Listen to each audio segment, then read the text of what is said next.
Électricité, talon de consommation. Avec l'augmentation des coûts de l'énergie, on a tous envie de trouver des moyens de baisser notre facture d'électricité. Pour cela, il faut commencer à comprendre et faire attention à notre propre consommation au quotidien. C'est le premier pas. Qu'est-ce que le talon de consommation électrique d'un logement? Dans un logement, il y a des appareils qui consomment de l'électricité en permanence, ou presque, même si personne n'est présent.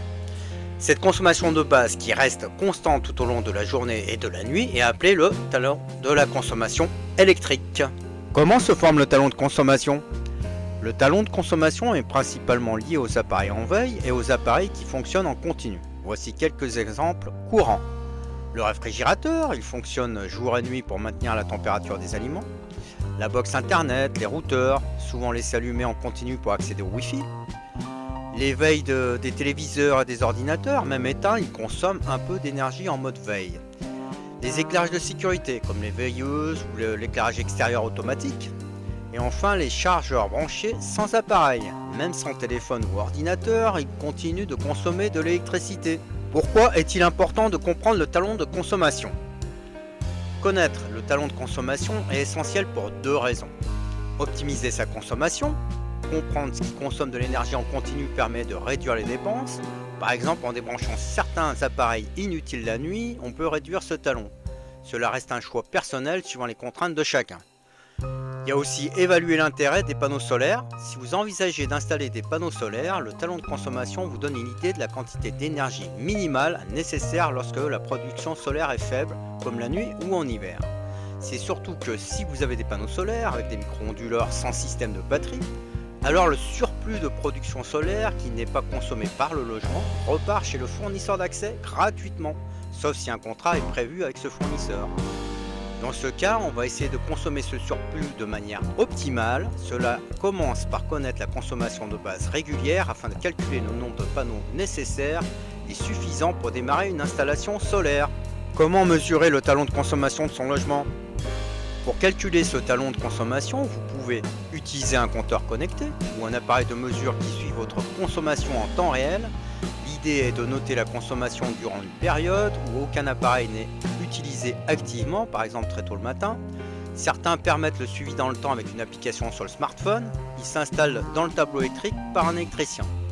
Il y a aussi analyser ses factures d'électricité en ligne pour voir la consommation moyenne lors des périodes d'occupation, vacances, absences, etc. Sur les installations avec compteur Linky, il est possible, si vous le souhaitez, de consulter la consommation de l'habitation avec un graphe par heure.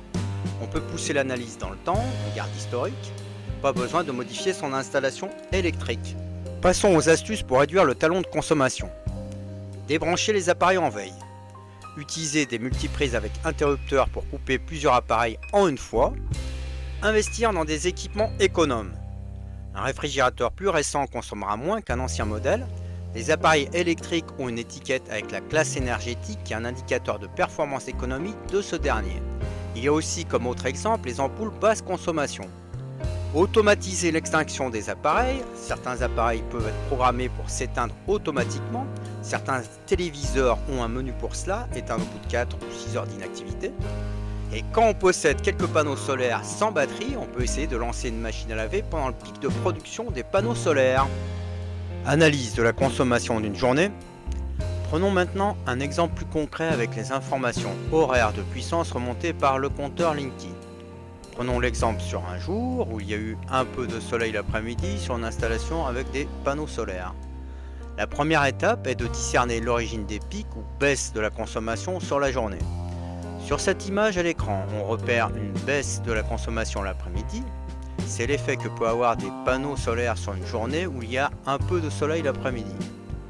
Sur l'image suivante, on voit un grand pic de consommation la nuit à partir de 22 h. Il s'agit d'un ballon d'eau chaude qui s'enclenche en heure creuse et qui s'arrête quand la température de l'eau atteint la valeur de la consigne du thermostat. Ensuite, nous voyons l'impact des différents appareils électriques branchés en journée. Cela peut être une cafetière électrique, une machine à laver, une plaque de cuisson et bien d'autres. Pour identifier ce que c'était, il faut le faire le lendemain pour se rappeler ce qu'on a fait et à quelle heure. Sur cette dernière capture, on voit se dégager une ligne, c'est ce qu'on cherche, le talon de consommation. En conclusion, le talon de consommation représente la base de l'énergie utilisée en continu dans un logement. Bien comprendre et réduire ce talon permet de faire des économies et de maximiser l'efficacité de votre installation solaire en adaptant la production à la consommation minimum de votre logement. Merci d'avoir suivi cette vidéo. Si vous avez aimé, n'hésitez pas à liker et à vous abonner pour en savoir plus sur les technologies qui façonnent notre avenir.